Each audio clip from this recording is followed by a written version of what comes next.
Let's talk about one of the biggest challenges for any dental practice. How do you attract a steady stream of new patients when there's so much competition out there? Well, we've boiled down the best expert advice into a powerful 5-minute playbook for growth. Let's get right into it. First, just a quick gut check. Take a look at your schedule. Is it as consistently full as you'd like, or are you seeing gaps that you'd love to have booked? If you're nodding your head at those gaps, listen, you are definitely not alone, and this is for you. So to build this playbook, we didn't just pull ideas out of thin air. We went deep, analyzing over 30 expert guides, case studies, and research papers from really trusted sources, like the American Dental Association. We did all the homework to bring you the core strategies that actually work. All right, so let's start by defining the problem. Today's patients have a ton of choices, and you know where they start their search? Online. So the real challenge isn't just about being a fantastic dentist. It's about somehow cutting through all that digital noise just to get seen in the first place. And the solution to that is mastering what the pros call patient acquisition. So what does that really mean? It's not just about running an ad. It's the entire process, the whole journey of taking someone from maybe vaguely knowing your practice exists, all the way to them sitting in your chair for their very first appointment. So where does that journey even begin? It begins right here. Before you spend a single dollar on advertising or post anything on social media, you have got to get your own house in order. And your website, well, that's your digital front door. It's probably the most important asset you have. And across all the expert sources we looked at, these 5 things were absolutely non-negotiable. Your site has to look modern and professional. That builds instant trust. It must work perfectly on a smartphone. And, most importantly, you have to make it incredibly easy for a potential patient to take that next step, whether that's calling you, finding you on Google Maps, or booking an appointment right then and there. Okay, once your digital front door is solid and looks great, now it's time to go out and invite people in. This is the proactive part, where you go find potential patients where they're already spending all their time, which, of course, is online. Now, when we talk about Google, you've basically got 2 main tools in your toolbox. You've got SEO, which is your long game. Think of it like building a great reputation around town. It takes time, but it builds lasting trust. Then you have paid ads. That's your short game. It's like buying a billboard right at the top of the page for instant visibility. And the expert consensus is crystal clear. You really need a mix of both to win. And then, of course, there's social media. What's really fascinating here is how the experts see it. It's not just another place to run ads.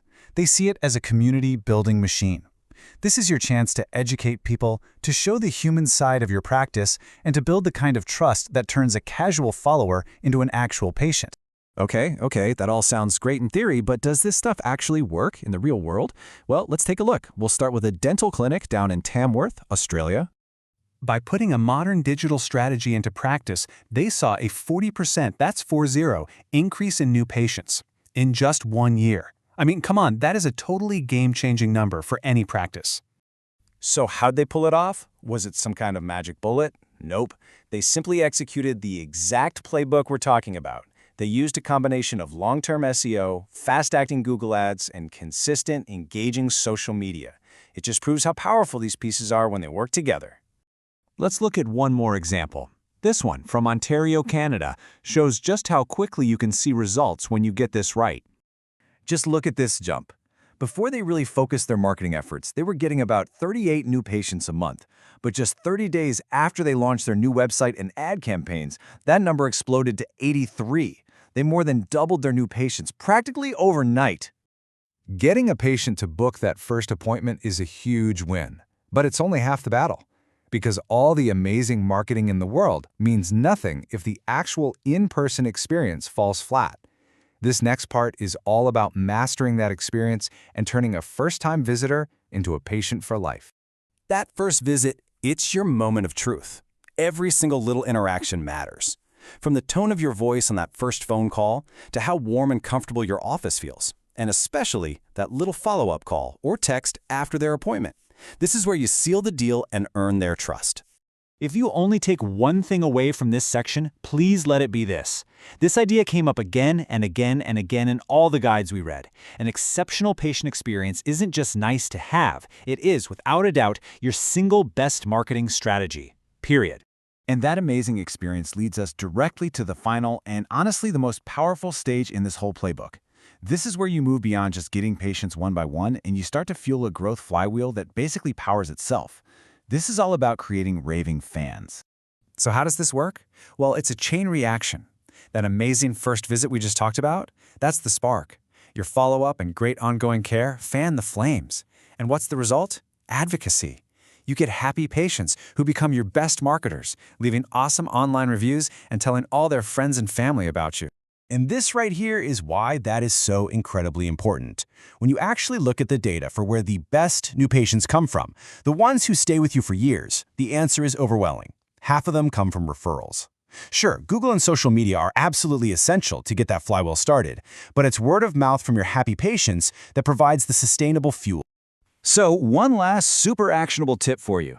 Don't just sit back and hope for referrals, actively encourage them. All the research shows that formal referral programs work wonders. Offering a simple thank you, like a small gift card or a discount on a future service, can dramatically boost the number of referrals you get. We've covered the entire playbook, from your website to your waiting room, and all the way to creating raving fans. The only thing left now is to put it into action. So as we wrap up, I want you to ask yourself, what is the one strategy from this playbook that you can start implementing in your practice this week?